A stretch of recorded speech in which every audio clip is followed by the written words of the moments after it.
Anyway, my name is Goma Dango. It's lovely to see you all today. I am a drag performer here in Tokyo, Japan, and I also do improv with tigers. No, I don't do improv with tigers. My name is not what's her name? Carol. Carol? I forget. The lady with the tigers from the Tiger King. Anyway, let's forget about that. I do improv with Pirates of Tokyo Bay as well. So I do stuff in the drag world and I do stuff in the improv world as well. And Carol Baskin, that's who it is. It just came to me. All right, fabulous. I'm ready to go. So yeah, I'm really excited to see everyone tonight. And I would like to bring everyone else to the stage so I can give a little introduction about who we're going to see today. So come on to the stage first. So Angie is here on the stage.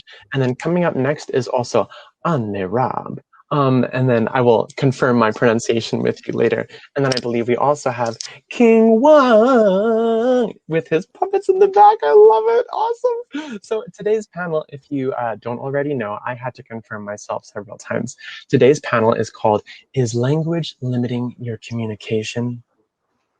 In today's masterclass, we're going to be, no, fuck that shit, no. So we want to know if is going to be limiting your communication. So basically, just talking about language and stuff like that. But let's get to know our panelists because that is the most important thing so far.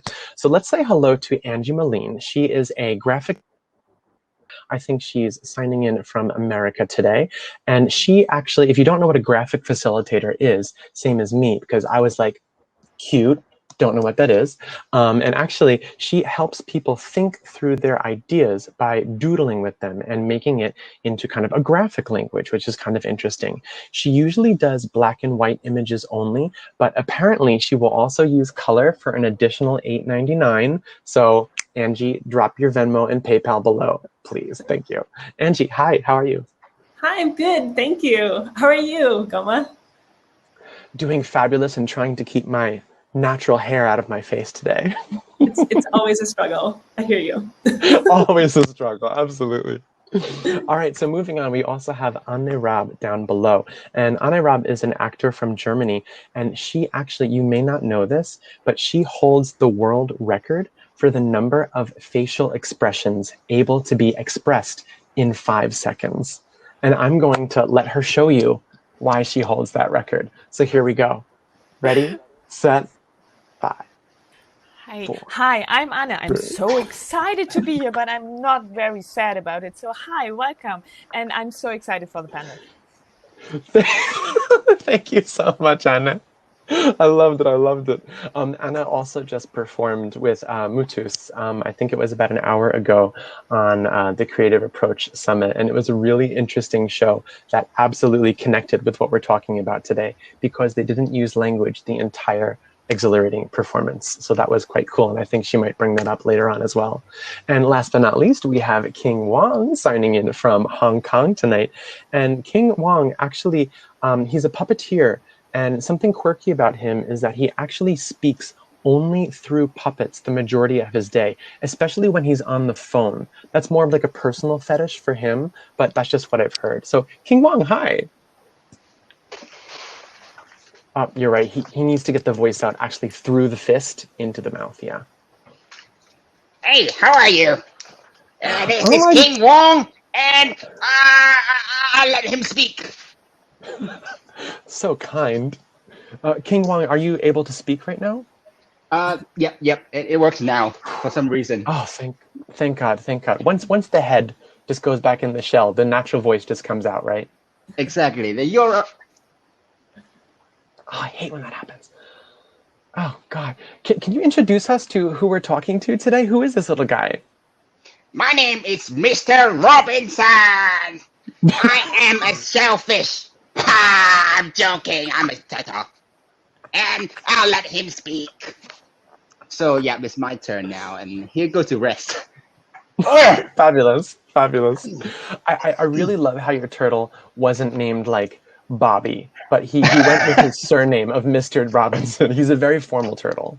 Yeah, he is. I really enjoyed that. He had his own passport as well. That's why. All right, fabulous. So we've met our lovely panelists today, and we'll be here being helped by Katie as well. And I just wanted to let you guys know that today's panel is all about language and how we choose to either utilize it or ignore it, when we're all together and communicating with others. And all of us here today on the panel work and perform in multilingual environments. So that is the thread that kind of holds us together. And I'm sure we will all have a myriad of different experiences, complaints, hopes, desires, and stuff like that when it comes to international and cross-cultural communications. So also, as Shannon said earlier, if anyone is watching or has any questions, please feel free to put them in the chat because that's where we like it. And you don't have to wear a condom to put it in the chat. So that's the good part about that. Hey, are any kids watching? No? Fantastic. Awesome. So let's get things rolling with a quick but very extremely important question in the international community right now. I would like to know, what is the last photo saved on your smartphone's camera roll? And if you are so brave, to please share it with us. I would like to get started with King.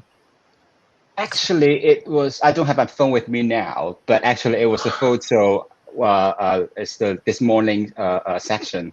I actually screen capped myself on my MacBook. King, I totally understand. I was telling Lauren earlier, I took about 500 selfies before this started because when a ring light is out, I'm ready. So I totally understand how you feel. Let's move on to Anne. I'm sorry. Should I pronounce your name Anne? Anna? Anne? What would you like? Anna is great. Anna is great. Yeah. Fabulous. So Anna, tell us about your smartphone. What do you got for us? I also, my last picture is also a screenshot of our online show an hour ago. Everyone does it. God. Yeah, it's just a screenshot. Yes, yes. So we have, today's panel is full of a bunch of selfish narcissists who are going to talk about how good they look on their Sony vlog cameras today. Fabulous. Oh yeah, she's looking fabulous. Her eyebrows are snatched. Yes, thank you, Anna. And let's talk about Angie. Tell us about your smartphone. So the last photo that I took is not actually of me, I'm sorry, but I'm in Tucson, Arizona, and I was hiking along a trail yesterday, and I was seeing all these prickly pears that look like hearts. And so I took a picture. I don't know if you can see. Oh, can you see? Oh dear. Yeah, when you put it in front of your body, we can see it. Yeah. There you go. Can you see the little hearts? That's the last photo on my iPhone. Oh my gosh, that's super cute. If I had a nickel for every time I took a picture of a prickly pear, I would be on, I'd be on welfare. Okay. So guys, thank you so much for joining the panel today, and let's get it started. The first question that I'd like to start off with is a question for everyone. I would like you to possibly tell us about a time where you had to solve a problem without using any viable language. Maybe it's a problem in the workplace or just, getting around. And how did you get through that problem without using any language? So the order is up to you. Please speak freely. Go ahead. Well, I didn't experience like a big problem or something on Workspace. It's more like the problem of me improvising in English. Because I'm not good with words. That's because why I do body language courses, why I do improv with no words. And so I find there sometimes are problems because I don't know the language very well of my partners who are playing with.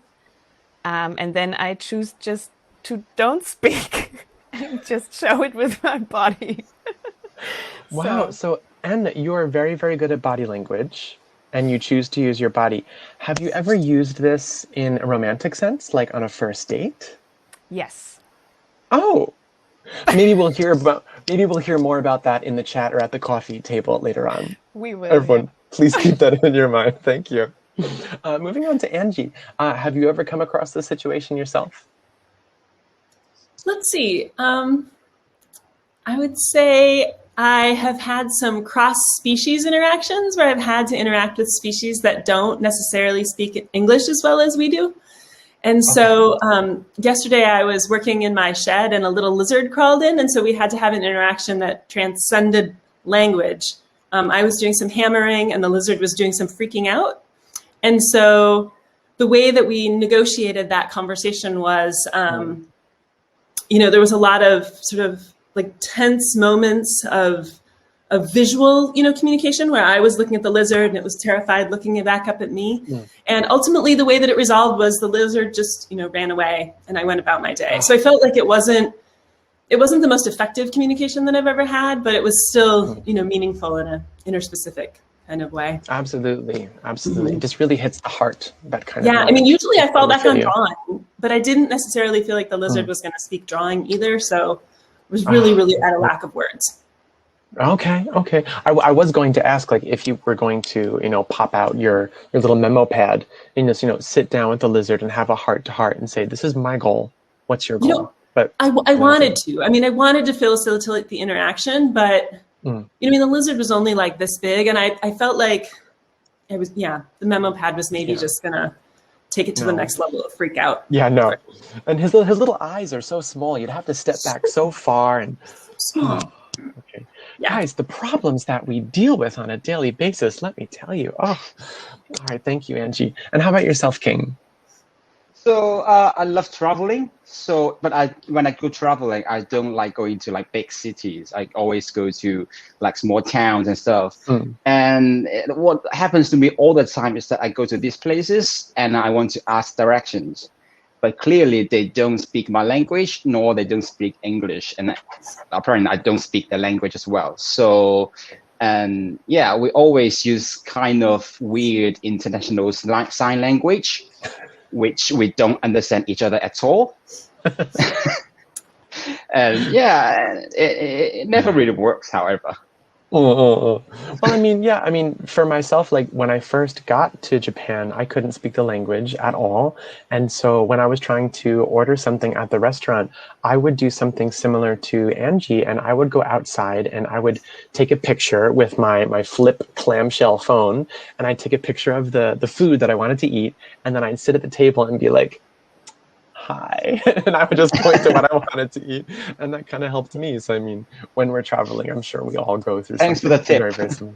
Yeah, I mean, I don't know if I think Hong Kong is similar to Japan and other Asian cities where there are usually plastic recreations or pictures of the food outside the shop. Is that true? Yep. We see it all like everywhere. And maybe that's a good idea. Maybe I start like capturing this food like from today. And I have like collection, like a dictionary, basically. Yeah, look at all this flat paper food I just enjoyed. Yeah, maybe not so much. All right, cool. So I want to just hop into some individual questions that will focus on everyone's specific backgrounds to dive a little bit deeper into how we use or don't use language in our everyday lives. So I want to hop over to Anne, and she's. I wanted to let you know that I read your work. Oh, hold on a second. My battery is running low on my PC. It looks like it wasn't plugged in. That is smart, isn't it? Okay, and now we're plugged in. Oh, that's so good. Thank you for translating that, Katie, with so much angst in your eyes. I really appreciate that. Even I understood that one. Thank you so much. Anne, I read that you work in something that's called the silent theater in Germany, I believe. Is that correct? Yes. Okay. Now, many of us think of someone like Charlie Chaplin when it comes to a term like silent film. But how does that differ from the genre that you work with? And are there any similarities? And do you use a mustache? 3 big questions. Yes, I use a mustache. That's Thought the so. most important thing. Thought I draw it on myself at stage. Yeah, Good, that's of course. What a question. Sorry. I'm a newbie, sorry. But yeah, it's our first piece, our first theater piece was inspired by Modern Lights. It was inspired by Charlie Chaplin and Buster Keaton movies.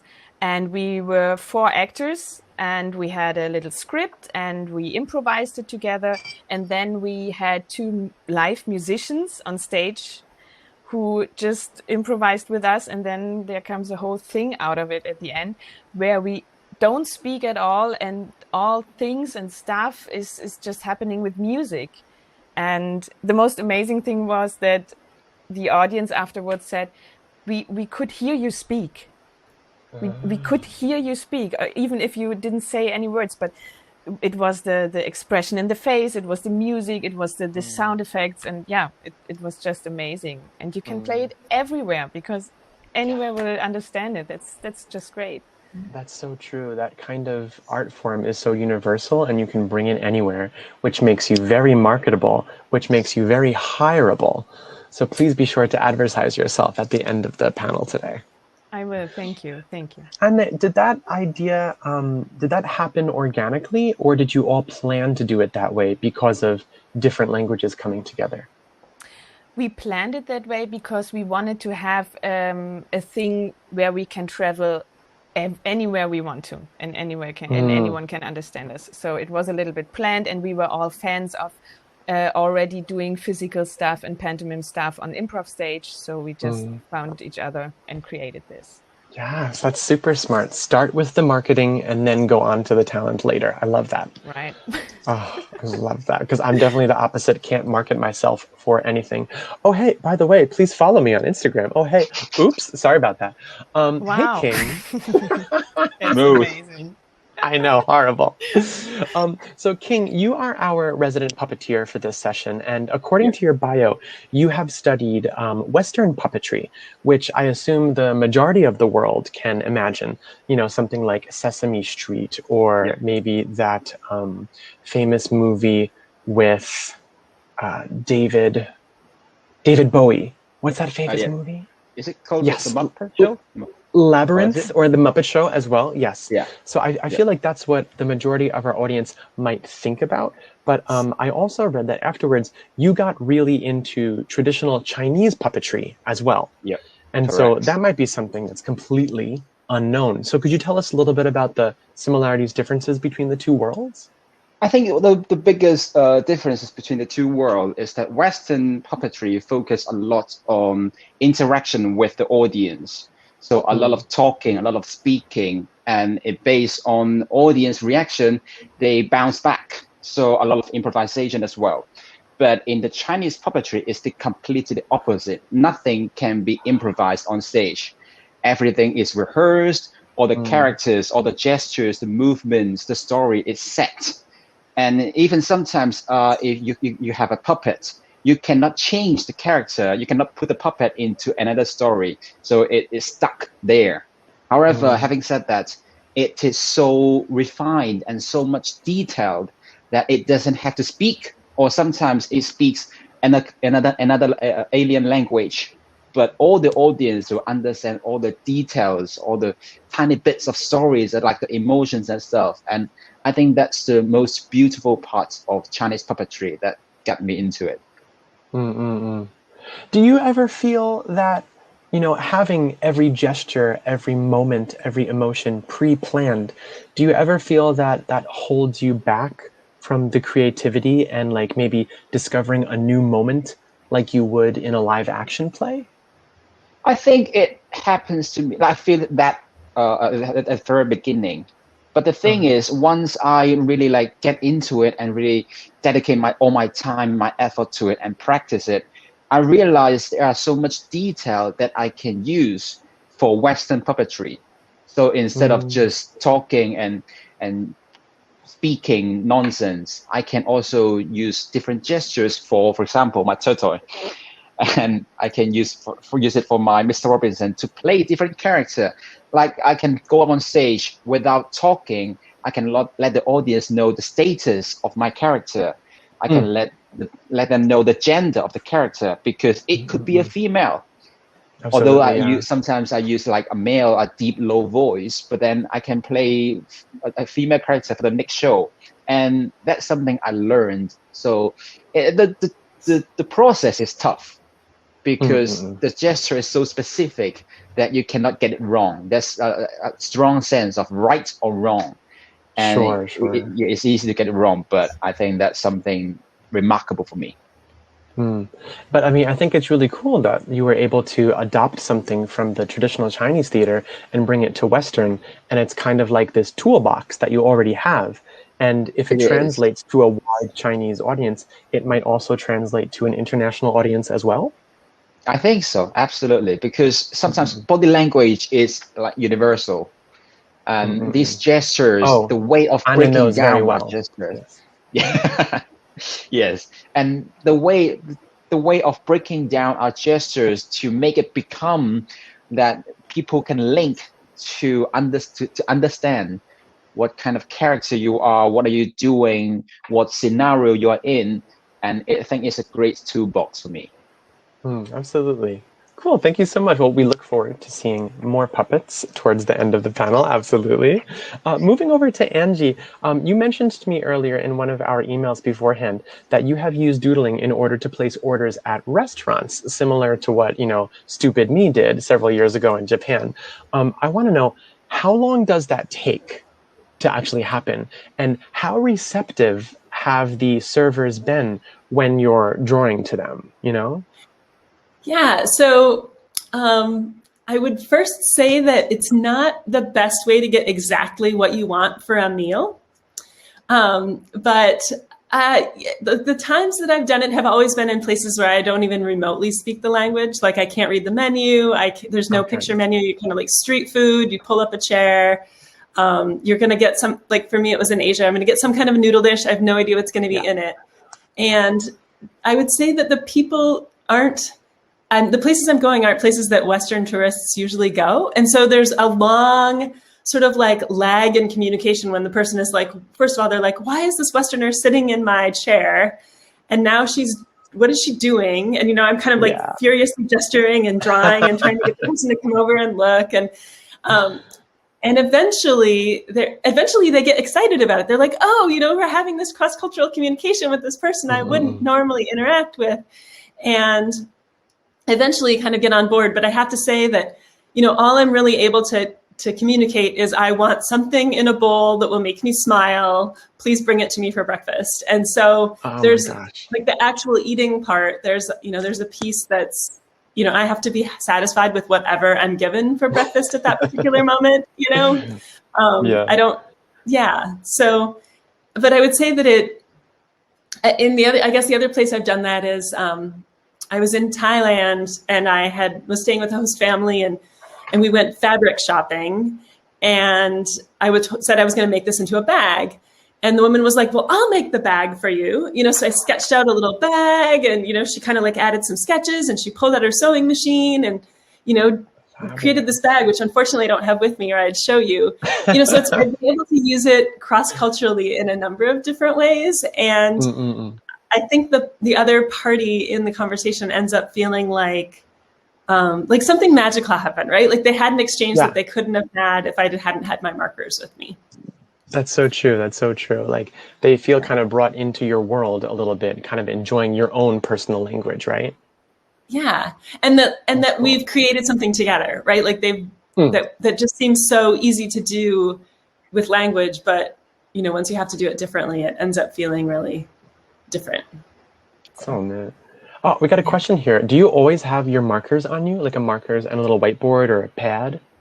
I almost always have my markers with me. In fact, I was at the grocery store yesterday and I was pulling things out of my handbag and all of a sudden all these markers fall on the ground and I'm picking them up. Like, leave me alone. I have a stationary fetish. What of it? Kind of a thing. But I don't always have paper, but I think you can usually find something to draw on. I usually do. Of course. Oh, that's awesome. So I'm going to move on to another question for everyone else. But while we're doing that, Angie, can you please share your screen so that people can get a glimpse of what you are currently working on? Thank you. Sure. So this is just an open question for the entire group. This is about cultural sensitivities and language. So here in Japan, grammatically, we don't use words like he or she so often when speaking about others, even if they are present in the room in the conversation. It's culturally acceptable, and completely normal to refer to everyone by their names, because using the term you is considered, a bit too familiar or casual in certain situations. So Japanese also lacks gendered words like you might find in Spanish or French or German. So when it comes to respecting everyone's pronouns, whether they're somewhere on the gender spectrum or on somewhere on the binary, there hasn't been that much of an adjustment period for people getting used to new identities here in Japan. So I would like to know about, in your own experiences, how have you managed to navigate respecting everyone's identity in your own particular lives, languages, and cultures where you are currently located? I'd like to throw that question to King first. I think actually the situation in Hong Kong is quite similar to Japan, because like in our language, we don't have he or she. It's always either you or either by calling the name. And okay. I think personally, I haven't faced that issue yet. So I really don't really know how to answer your questions for the moment. Okay, cool. No, but that's very true. I guess a lot of Asian languages follow that kind of idea where they kind of stay away from the gender and they kind of just go directly. So that makes sense. Very cool. Yeah. How about yourself, Anne? Well, German speakers and the German language, of course, I think there has to be a lot discussion about gender and gender diversity and pronouns. And I have to admit, I also had to learn over the last few years teaching, so that I don't say, okay, and now the actors come on stage. So in German, you can say the actors as men and the actors as women. I include both, and then I include everyone else. And how can I do it? I really had to research that and had to talk to people. How can I include everyone when I'm teaching or when I'm coaching? But I think we have to do this work. So, absolutely, and I noticed totally agree. The group is just feeling better and giving me the feedback of, you're doing a good job with it. So I think it's fine. Awesome. Yeah, that's so true. Like when you're thinking about inclusivity and making sure everyone feels respected and seen, it's always good, as you said, just to talk to people directly and ask everyone, how do you feel about this? What do you want to change? What would you like? So you're using language, but still, that's nice. Yeah. I really like to just being clear in your question and ask directly, how would you like to pronounce yourself? How can I introduce you? And just ask. So I like this. Yeah. That's very true. I think a lot of people are afraid to ask sometimes because they don't want to, single anyone out. But there's always a moment to just, take someone aside and say, hey, I really like what you're doing and I want to involve you more. What can we do? So that's always fine. Cool. Thank you so much, Angie, for showing us your picture. It's super adorable so far. Thank you. I just had a quick question for yourself, though, Angie. I love the idea of you, attending, some serious events, like let's say a deposition or a trial, or maybe therapy after a traumatic event. And okay, maybe this is getting too dark, but this is where I like to go. So hold on a second. And I'm imagining you like scribbling furiously in the background until you are finally called upon to show your final product. But I can imagine it can be tough to maybe concentrate on what is actually going on, as well as, being proud with the quality of your artwork at the same time. But have you ever made any big mistakes or cultural faux pas in the doodle that have caused maybe a positive or a negative reaction to one of your clients? So fortunately, most of my clients aren't doing like that really deep, like the work I do is a little silly, right? Like I draw doodles. Okay. And so most people have a pretty good attitude when they bring me in. But I have made some monster spelling mistakes that have really inspired the crowd. Like, for example, I work with national parks a lot. And there was a time where in letters that were, like this tall, very big, I wrote the word visitation. But if you pause in the middle of writing visitation, you can actually accidentally write visitation. So it had this big word tit in the middle of visitation. And everybody in the room was sort of like, it was enough of a professional conference that they weren't trying, they weren't going to be like, you just made a boob in the middle of the room. So anyway, everybody was kind of giggling softly to the side. And when the letters are that big, I do have a way to erase, but it just takes a really long time when they're big. And then the other thing I sometimes do is, sometimes I draw really boring events like banking well, they're boring to me. I'm sure they're very interesting to the participants. Banking conferences or scientific conferences. And so every now and then I'll introduce little jokes in there that I think are funny. And there have been a few times when the speaker hasn't, I'll make light of what they're talking about and they're kind of a serious person and they don't appreciate my sense of humor, but that's okay. Not every client calls you back. That is very true. And not everyone has to be on the same page as you. You can be reading your own, enjoying it. Absolutely. That's perfectly fine. So I imagine when you had visitation, everyone in the audience is just like, am I okay? I'm okay. Okay, I'm okay. Just checking their own chests to make sure everything is going all right for the show. Okay, great. Thank you so much, Angie. So moving over to King down there, I'm sure a lot of people might imagine that, working with puppets is super fun, not frustrating, always casual, always lighthearted, always a good time, always have a sexy goatee on your chin, that kind of life, right? But I'm kind of interested in the dark side of things. So Sure. Has there been a situation in which a client or an audience or maybe someone you're working with was like, huh, why are you using puppets? They didn't respond positively to it? Yeah, it happens all the time because I think especially in Asian country and people look down on puppetry world. They think it's for kids. It's only for kids. It's some naive guy or men or women that playing on toys and try to bring it to life. So when I perform, either I perform in a mall or in a shopping mall or on a street or even sometimes in a venue or in an event, people will think, okay, it's for kids, just go away.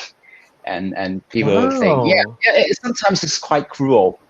Sometimes it's really cruel. And I remember once I was in this shopping mall. It was newly opened, and I was quite young at the time. It was my second year into the field, working in the field, in the industry. So my job was to entertain people that comes into the mall, to entertain either kids or parents.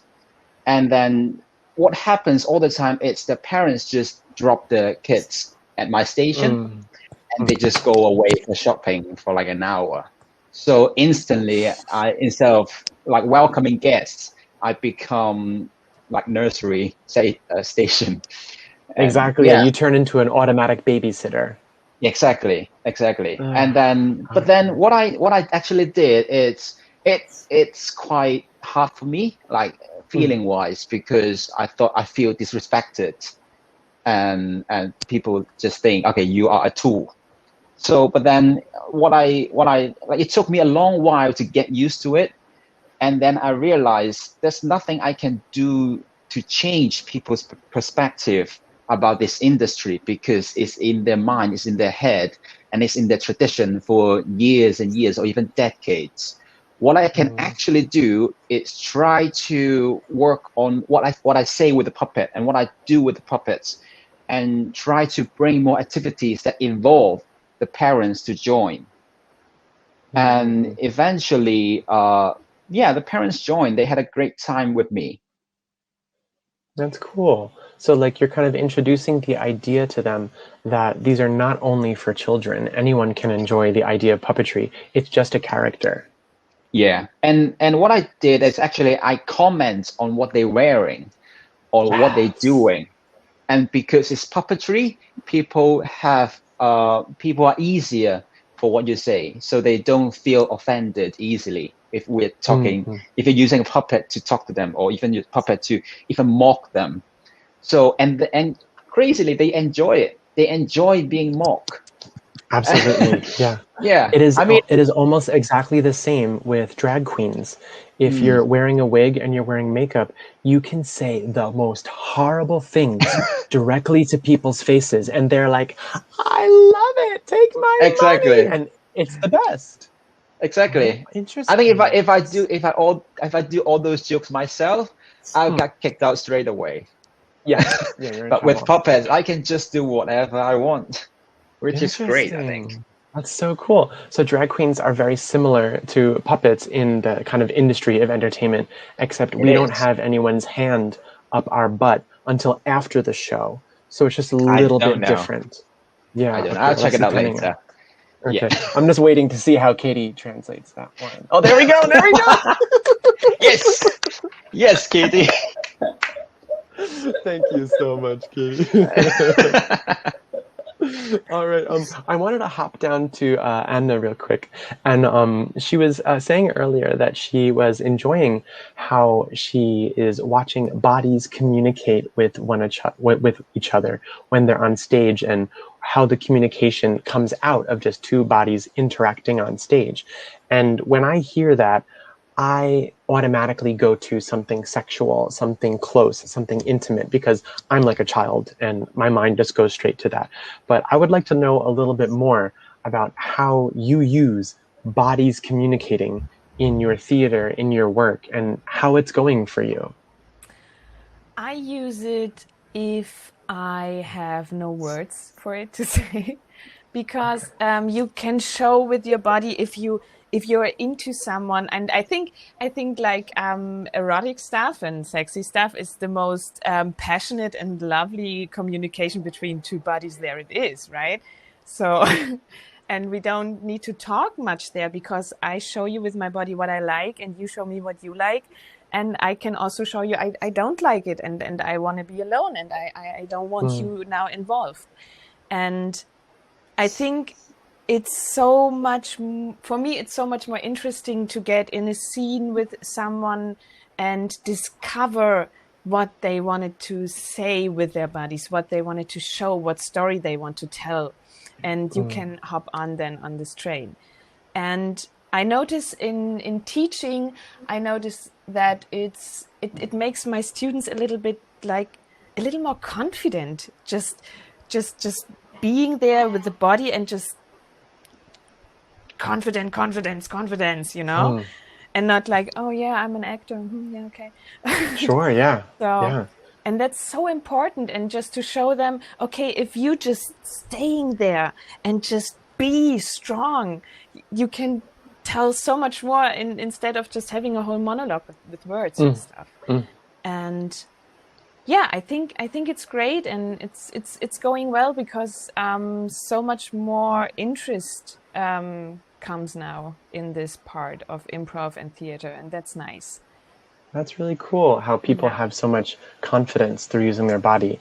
Because, you know, if any of us can look back and maybe think about our first time on stage or the first time entering an improv scene, we either stay silent and just wait for someone to talk to us, or you come in and you just talk, because that feels comfortable. If you're talking, I'm safe.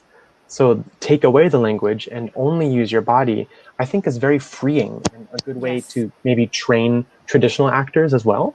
Yes, totally. I think that should be a basic thing for traditional actors, and in most of the schools, it is like having really what's the actor's body. I'm also doing workshops on that. So yeah, because it's the first thing you see on stage. That's very true. King, have you ever not used any language in your own puppetry outside of Chinese theater?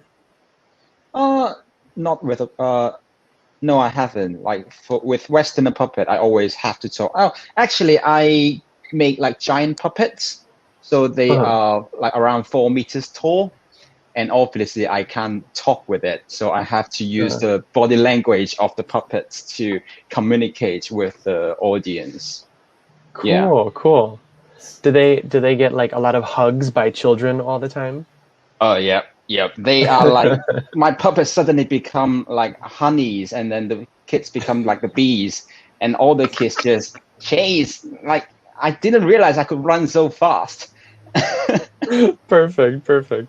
I'm gonna move on to one more question to Angie real quick, but while we're doing that, King, everyone in the chat is dying to see either a picture of your 4-meter puppet or the actual 4-meter puppet. So if you can prepare something while we're waiting, I would love that. Sure. Angie, when I noticed a lot in the doodles that I checked on your website and all your socials, links in the chat, everyone, please follow. I noticed that you use a lot of text, to get those big main ideas out sometimes. Are there any situations in which you didn't use any text at all and tried to completely avoid that? That's a great question. Thank you. I think I do. And I was like, let me think about that. I think I do sort of I land back on, so I'm not actually trained as an artist at all. And so I think I fall back on my words maybe more than I could I wish that you'd asked that in the very beginning and I would have done this whole thing without text. It's a great challenge. Well, so I think I always fall back on it. I know, I always fall back on text, but now that you've said that, I'm going to challenge myself to do one in the future without it. Oh, fabulous, fabulous. No, but I would too. If I were doing your job, I would take a big word and kind of like maybe go brainstormy and then use the one word as my inspiration and then small little pictures outside just to make it sure everyone's on the same page, like that's the easiest idea, no? Yeah, I mean, I think that the words do help focus people's attention because, here, let me share screen share again just a sec.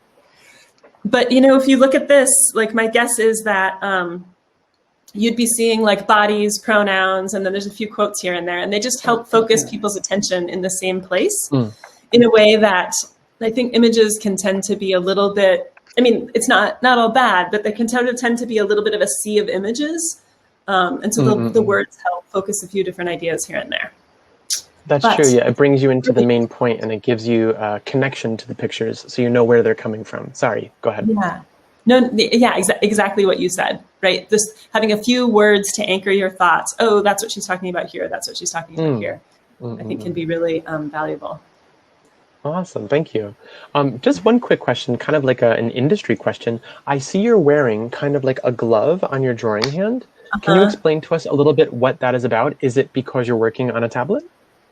It is because I'm working on a tablet. So not and not everybody needs to wear it, but just the way that I draw, I tend to rest this part of my hand and this part of my hand on the tablet, but not the entire surface. And so the tablet, it gets confused and sometimes it'll make spurious marks if you wear a glove. Okay. I always thought about that when I saw people drawing on tablets as well, because I love to touch everything when I'm drawing something.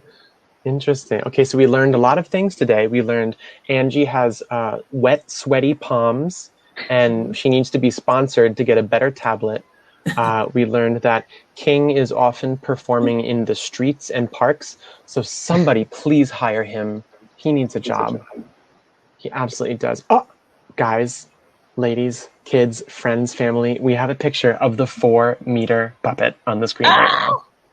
So this is a genie I made 6 years ago. So it's 4 meters tall, and the two arms and the hands can move like voluntarily, like people can, our puppeteer can operate it. You can actually see it at the bottom. Wow. There are 3 of us here. So if the where audience, are you in the picture? I was in the puppet or in front of it? I'm here. I'm in the middle. Okay. Yep. So if the audience get too close, the hand can actually smack them, which is great. And then I also, because this one is at night, so there's light in the puppet as well. And I actually programmed the face and the palm. So I have a smartphone in my pocket that I can change the color of the face and the palm according to the reaction of the audience to bounce back reaction, because obviously the puppet cannot talk. So what I can only do is use color to as a language to communicate with the audience. Yeah. Okay. Is this done indoor on a stage? No, it's actually outdoor.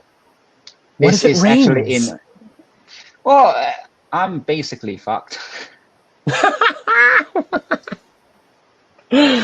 because Oh because my God. like the whole thing has to be off the ground, and I have to carry it because it's a Yeah. parade, so I have to Yeah. carry it to walk around for 2 hours nonstop. Oh my God. So yep. So basically, if it so it's made of paper. So if it rain, although I made like insulating coating on top, but still it's paper. So if it's rain, I'm basically done for the whole show. Well, I mean, that's cool. If you get tired or you're kind of sick of the parade, you're like, okay, let's hope it rains. I'm going home, kind of a moment. Yep. Or I'm just pee on it. Sure, sometimes that's how I end my performances too. So I understand you. Yeah. No, tell us about this one. Is this a dragon? You mean this one? A peacock. A peacock. This one is dragon. So this Cool. dragon I made, I think 4 years ago. And yeah, like I said, but this time the puppeteer is actually inside the belly of the dragon. Okay. Okay, so you can kind of see the legs of the puppeteer here at the bottom Yeah. of the Yeah, dragon. yeah. And then the wings can flap open and close. And this mechanics was actually inspired by Umbrella. That's So it super has cool. Yep. And then it also has, I also made a homemade portable smoke machine. So these smoke you see here, like up the nose, is actually the smoke I produce. It's not haze or something. I love it. King, you are such an overachiever. Good work. Yeah. Good and then work, I sir. have some peacock, which the feather at the tail will open and close. So Super it's cool. open and it's closed. That's And this is just awesome. one of the kids. You can see this is just one of the kids that's trying to hug the peacock. Oh, And then God. he realized the peacock is way too tall for him to hug. Another similarity between drag queens and puppets. Don't touch us. Exactly. Don't touch. Ugh. Exactly. Okay, Yeah. that is fantastic. Thank you so much, King. If you guys are worries. interested in any more of King's work, you can check it all out. I think Lauren shared his Facebook page in the chat. You can check out all of his pics as well. So thank you so much for sharing that with us. So You're welcome. our lovely Shannon is back in the chat, and so we're going to have to cut it off here. But I just wanted to say thank you so much to Anne, King, and Angie for joining us today. Are there any quick last words you wanted to share with the group before we finish? I'll go to Anna first. We will go to the silent. Well, we will go to the doodle at the end. No problem. Yes. Thank you so much for the panel. Thank you, Goma. It was so much fun. Thank you. And yeah, King, Angie, thank you for your interesting thoughts.